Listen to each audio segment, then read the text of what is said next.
Thank you, Tim. Good afternoon. My presentation today will be on voluntary action to reduce greenhouse gas emission by a RSPO member, focusing mainly on methane capture of POME. Wilmar operates about 46 palm oil mills in Indonesia and Malaysia, processing about 8 million tons of FFB per year. This amounts to about 1.05 million tons of CO2 emission. That's as far as 2010 is concerned. It also accounts for about 6% of our global operations carbon footprint. Of this, of this 1.1 million tons of CO2 that's emitted, around 90% of that can be attributed to POME treatment. Okay. Might not be too surprising for those who are also a carbon project developer, but only about 4 to 5% of that can be attributed to fossil fuel usage. Most of it used for transport or diesel gensets.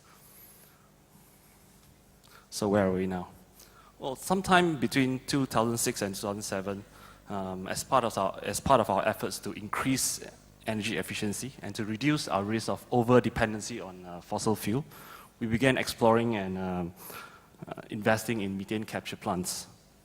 So we started by looking at sites obviously with the highest consumption of fossil fuel.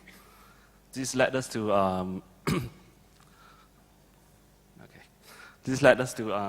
our first pilot project being done at a site, which actually resulted in a savings of around 5 million tons of, 5 million liters of fossil fuel per year. So to date, we have about 6 methane capture plants, 5 fully operational, 1 still being constructed as we speak. And depending on site requirements, some will be used for power generation, whereas some will be used for boilers. For 2012, we are planning another 4 projects, both in Indonesia and Malaysia. And by the time they are fully operational, we expect a fossil fuel savings of around 10 million liters of fossil fuel savings per year. And where we can, all the new projects will go for either CDM certification or VCS, which is a verified carbon standard, either via a standalone project route or a program of activities route. From an emission reduction point of view, we expect at least around 250,000 carbon credits to be generated per year. Okay, just a quick snapshot of our other greenhouse gas mitigation initiatives in Asia. We currently have 6 registered CDM projects in Indonesia and Malaysia, 4 CDM projects currently undergoing validation. In China and Vietnam, we have 6 registered VCS projects, altogether amounting to about 1 million tons of CO2 per year. However, it should also be noted that it's one thing getting a project registered, but it's another getting it monitored, verified, and issued.